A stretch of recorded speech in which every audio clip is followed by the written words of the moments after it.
What is going on, everyone? My name is Andy. Welcome back to another FPL video. In this one, it's my team selection for Game Week 19. So I'm going to run you through how the team is looking, thoughts on how I'm going to use my 4 free transfers, and why I might have to finally sell Bruno Fernandes. And I'll quickly show you how I did in Game Week 18. So if you enjoyed the video, make sure to give it a like, hit that subscribe button if you haven't done so already. Let's get into it. So let's take a quick look at how I did in Game Week 18, and unfortunately it was another red arrow. That's now my second one in a row, and I knew after that run of 7 green arrows I should never have mentioned wanting to get top 100k after Christmas going into January, because every time I mention a target it just goes downhill. So I'm not going to do that for the rest of the season.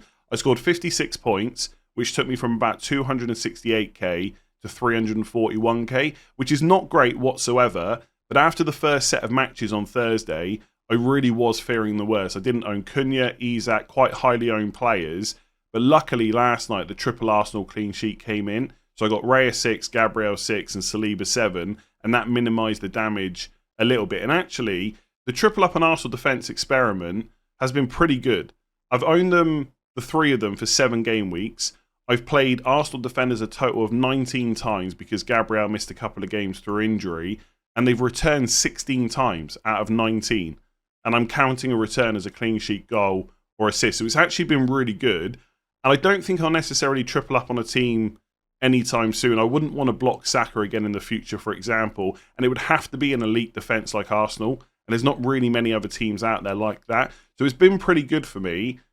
But obviously I've lost points elsewhere with other swings. Going for Raul Jimenez in Game Week 10 over Cunha has been an absolute disaster. Going for Trent 3 game weeks ago instead of getting Isak, again, absolute disaster. But the triple Arsenal defence at least has been pretty good for me. And I stand by the fact that outside of money concerns or blocking players like Saka, there is no reason not to triple up on an elite defence. This idea that it's risky when they've got good fixtures, I just don't agree with. So that was good. My only other 2 returns were Palmer and Salah. And at this point, they're so highly owned that their returns don't really matter. They don't increase your overall rank that much anytime they get points. So Salah captain 18, Palmer 10. Elsewhere, Trent Blank 2, Rodgers 2, Mbeumo 3, Solanke 2, João Pedro 2. João Pedro in particular has been extremely underwhelming since I brought him back in. And Bruno Fernandes, for the second time in 18 weeks, has got a red card. Now, the first one he got was rescinded. This one won't be. And he's finished on a -2.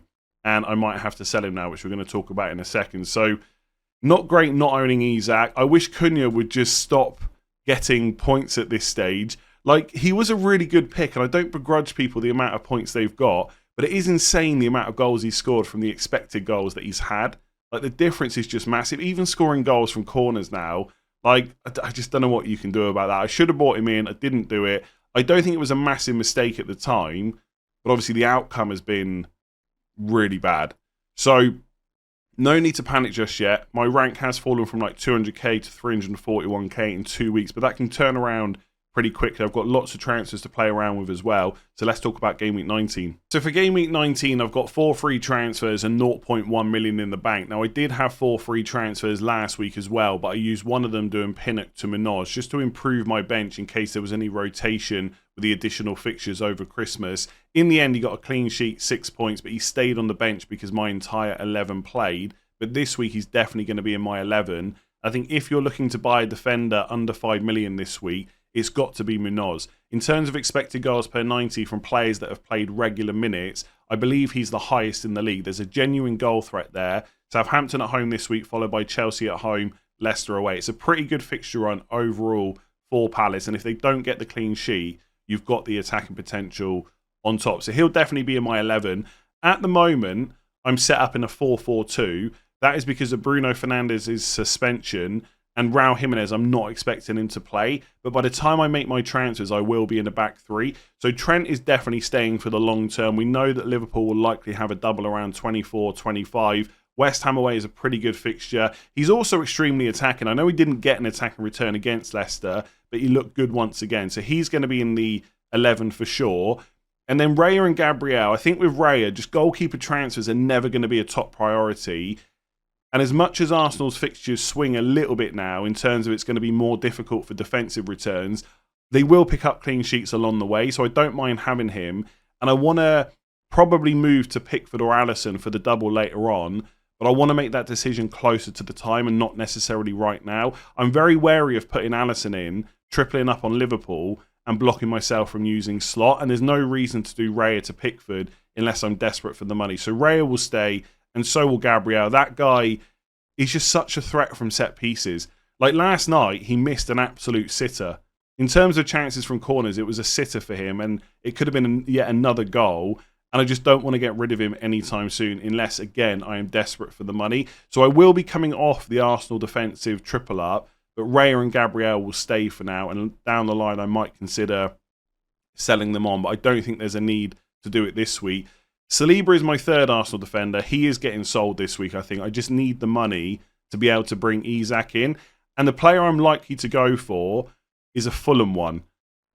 Just because I can get Anderson or Castagna for 4.2 million. Now, I'm not yet sure which one I'm going to go for. I think in terms of attacking threat, Castagna will be better.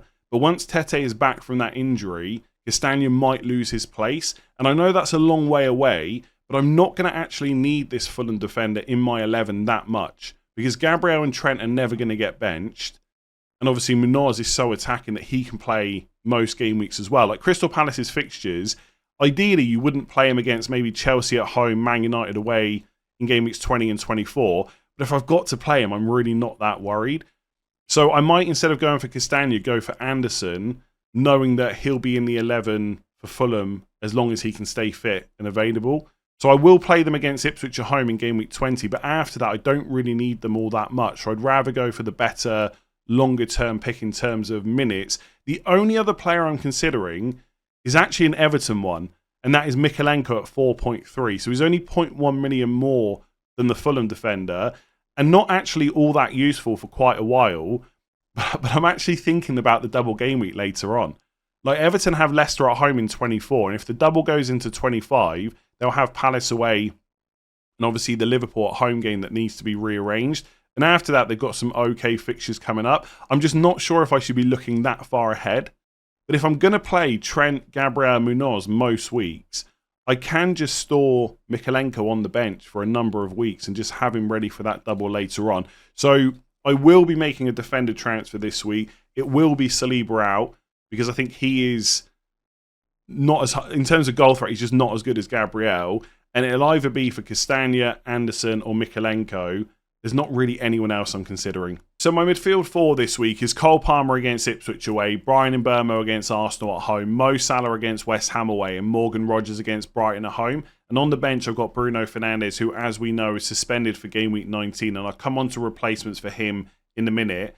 With Palmer and Salah, both of them going absolutely nowhere. At the moment, I've got the captain's armband on Palmer. I like picking my captains far in advance so that I'm not changing my mind all the time. And I'd earmarked weeks ago that in game week 19 I would go for Palmer because Ipswich away was a better fixture than West Ham away. And I still think it is, but I'm not sure the gap is that big. And the run of form that Salah is in is absolutely ridiculous. No matter who slot rotates in that attack around Salah, they continue to score lots of goals. And I think you've got to pick your battles sometimes in terms of going against high ownership. And Salah's captaincy and ownership this week will be massive once again. Am I confident enough to go for Palmer? I've done it a couple of times over the last 5-6 weeks. I just don't know if I'm willing to do it again this week. So I've got the armband on Palmer right now, but I think I may well swap to Salah ahead of the deadline. With Bruno Fernandes, it pains me to say, but I might have to sell him this week. I think I'm probably going to be forced into it. Obviously, suspended for Newcastle is not great, and then it's Liverpool away in game week 20. But the reason I'm not particularly happy about it is because the run from 21 to 27 is really nice for Man United. They've got Southampton at home, Brighton at home, Fulham away, Palace at home, Spurs away, Everton away, Ipswich at home. So the two toughest fixtures are probably the Everton and Fulham away games. Outside of that, they're all at home, apart from Spurs away, but you're not particularly worried about playing an attacker in that kind of match. So I think Bruno could continue to do really well. Not ideal getting a red card, his second one this season. But before that, he had like 70 points in 8 game weeks. So he's been doing really well. And I know people will talk about his price and the fact Man United have not been playing that great. But I actually think Man United's numbers have not been that bad under Amorim so far. And Bruno Fernandes' personal numbers continue to be good. And I know people will say that I'm biased, and maybe I subconsciously am. but I try and look at it objectively, and I actually think that people are biased towards him in a way they shouldn't be. Like, people say that I'm biased. I actually think other people are biased in a negative way. They've got this thing against Bruno Fernandes that they can't look past no matter what he does. Even with the number of returns he's had, they still look at him as a bad option. You look at the underlying numbers he's picked up so far this season. He's running, let me just see here, 0.28 non-penalty expected goals per 90, 0.2 expected assists. That's pretty decent for a player that almost always plays 90 minutes and is on penalties. If you compare him to like a Saka, for example, and I know he's injured, right, so it's not a completely fair comparison, but he's running at 0.24 non-penalty expected goals per 90 this season. So Bruno Fernandes' open play goal threat has been higher. Saka is more creative, but he's also over 2 million more.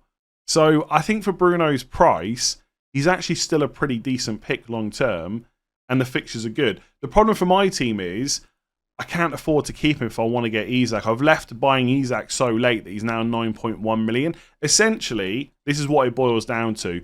If I sell Mbeumo instead of Fernandes, which I'd prefer to do, I have to get a midfielder that's 5.7 million or below. Whereas if I sell Bruno, it can be a bit more expensive. And the problem with the 5.7 million cutoff is Sarr for Crystal Palace is 5.8. And I think with the fixture run that Crystal Palace have got coming up, I kind of want to target their attack. Southampton at home, Chelsea at home, Leicester away, West Ham away, Brentford at home. That 5-game week spell is pretty nice. So if I sell Mbeumo, I can't quite afford Sarr. So I would have to go for Semenyo instead. Now, if you've got Semenyo, 5.6 million is a nice price. I still like him as a long-term hold. Bournemouth is a decent attack. The problem with buying him right now is 3 of the next 4 are away. Fulham, Chelsea, Newcastle, not great. And the home fixtures against Everton. So I just don't know if now is the right time to bring him into my team. I could look at Enzo or Ahmad, but personally I still see them as 8th attackers in a similar vein to someone like Morgan Rogers. Basically, I don't really want 2 of Rogers, Ahmad or Enzo. I only want 1, and I've already got Rogers. And as long as he can avoid a yellow card this week, he's got Leicester at home in 20, and the fixture run is not all that bad afterwards. So I don't really have any interest in doing Mbeumo down to Enzo or Ahmad just to not sell Bruno. I think I'd rather just sell Bruno instead, which I hate to say. So I'm going to be looking at a Crystal Palace player this week. For those of you that can afford Odegaard or Gordon, I would definitely look at them as well. But for me, money is a factor in who I'm going to go for. So it's either Eze or Sarr. I know everyone's going to be screaming Sarr at me. There is a big chance that I just go for Eze instead. He's 6.6 million versus Sarr, who's 5.8. So there's a 0.8 million price difference. The thing with Eze is he's like a Fernandes or a Salah. You know he's always going to play. I know there's lots of talk from Crystal Palace fans that he's not been playing great and stuff like that. I'm pretty sure I even saw a forum post the other day to say that he should be dropped. It's just not going to happen, in my opinion. He's always going to be in that 11 unless it's fitness related. And I like that, right? You get a guaranteed starter in that Crystal Palace 11. Sarr has played a lot of minutes recently, and given how well he's done, I don't see him being dropped anytime soon. But Palace do have a lot of attackers that could rotate in and out. I just think long term, if one of them is going to get benched or subbed early more often than the other, it's going to be Sarr rather than Eze, I think. So I'm not completely convinced on the Eze pick, I've got to be honest. But I think as a long-term choice, I think he probably is a little bit better than Sarr, and I have the money to do it. But one of those two is probably coming in for me. Again, if I look at the numbers this year, I actually think Sarr is doing better. So he's on 0.32 non-penalty expected goals per 90, 0.21 expected assists. And if I look at Eze, is 0.27 expected goals versus, and 0.14 expected assists. So based on how they're playing this season, Sarr is the better player. I just don't know if I can convince myself that he's definitely going to stay in the team long term. Whereas I know Eze will, or at least I'm 99.99% confident. So I'm probably going to buy a Crystal Palace player for Bruno Fernandes, and it's likely to be Eze, but I might talk myself into Sarr ahead of the deadline. With Mbeumo, Arsenal at home is not great, but unfortunately, with the issues with Bruno, issues with Raul Jimenez, etc., I've just got to keep hold of him. And also, after the Arsenal game, he does have Southampton away. So I think I can just decide what to do with him after that match. And then even then in 21, it's Man City at home. I'm not that worried about playing him. And once you get past the Liverpool game, the fixtures for Brentford are actually pretty good again. So I may well end up keeping Mbeumo long term, even though I'm happy to sell him if the time is right. I just don't have the right time to do it in my squad at the moment. So I'm probably going to do Bruno to Eze or Sarr. And obviously Saliba will fund that by selling to a Fulham defender. And I'll be playing a 3-4-3 most likely this week. And if I do that, I'm benching Mbeumo or Rodgers, but I'll talk about that a little bit more later. And then up front, it's Solanke against Wolves at home, João Pedro against Villa away, and on the bench, it's Raul Jimenez against Bournemouth at home. And I think with Jimenez, because he started the match against Chelsea in game week 18, he's probably going to be benched for game week 19 because the turnaround is pretty quick. After that, for game week 20 against Ipswich at home, they've got a 7-day gap. But if Muniz plays against Bournemouth and does well, there's no guarantee that Jimenez will start against Ipswich. I think right now, if I had to guess, he probably will. But he has become a bit of a headache for me. That is why I want to free up funds to change him to Isak. So that's probably going to be my transfer. I could, instead, not get Isak this week and do Solanke to Isak in game week 20 instead. But the problem with keeping hold of Raul Jimenez is he has become a headache. I can't be sure of his minutes. And there's not really any other forwards around that price that I want to move to. Most of them just don't get enough minutes or they're about to go on a bad fixture run. The Southampton fixture run is not that bad. And Armstrong keeps playing and he is quite cheap at 5.1 million. But I don't know if I want to go there. Like, that just doesn't sound good, does it? Using a transfer to move Jimenez to Armstrong or Jimenez to Delap or Vardy, whoever it might be. I just don't think it's worth it. And right now, we're at a time in FPL where lots of forwards are quite underwhelming in terms of bringing them in. Like, Jackson's good, for sure. Isak is good. But outside of that, there's not really a huge amount of players that I want to move to. So I think it makes more sense to keep Solanke, who at least is starting every single game, and the same with João Pedro, rather than trying to force Solanke to Isak and holding on to Jimenez. So I think that's probably what I'm likely to do, and that is why Bruno Fernandes needs to be sold. In terms of Solanke, Wolves at home, Newcastle at home, next two are pretty good. Then it's Arsenal away and Everton away, which is not so good. But then the fixture run after that for Spurs is quite nice. Leicester at home, Brentford away, Man United at home, Ipswich away. So I think as a long-term pick that always starts, I quite like him. And João Pedro has been extremely underwhelming, but he has played 3 back-to-back 90 minutes. He's less than 6 million. He's on penalties. Against Arsenal at home in 20, I might be able to bench him. And outside of that, the fixtures aren't terrible. And again, there's just no one to move him to. Like, longer term, maybe I free up funds from another player to upgrade him. But unless I can move from, like, João Pedro to Jackson, I've just got no interest in changing him to anyone else. I might just leave him in my team and hope that he regains some form at some point. So I think that's what my 3 transfers are going to be. It's going to be Saliba to Castagna, Anderson, or Mikalenko. Castagna is probably the most exciting in the short term of all of them. Bruno Fernandes to Eze or Sarr, most likely Eze.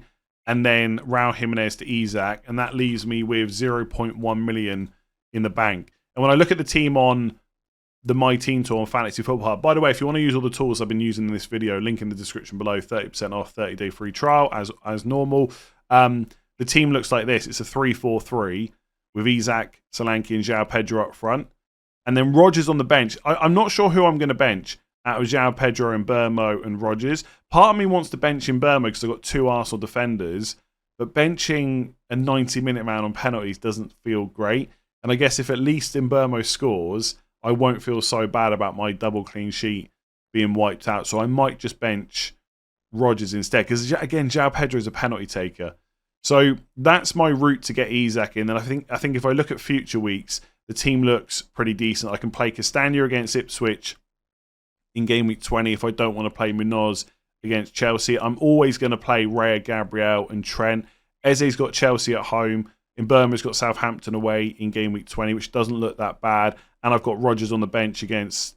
no, let me just go back. I've just skipped the game week there. Then I've got Rodgers on the bench against Leicester at home, who I can bring in as well. Maybe for João Pedro against Arsenal at home. So I think the team looks pretty good moving forward.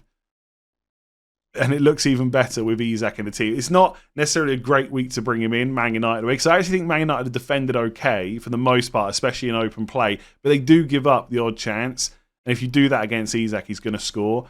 So this is the week to bring him in. I said last week, the reason I didn't get him was because it didn't make sense to sell Saliba ahead of Ipswich. And to be fair, he did go and get a 7-pointer.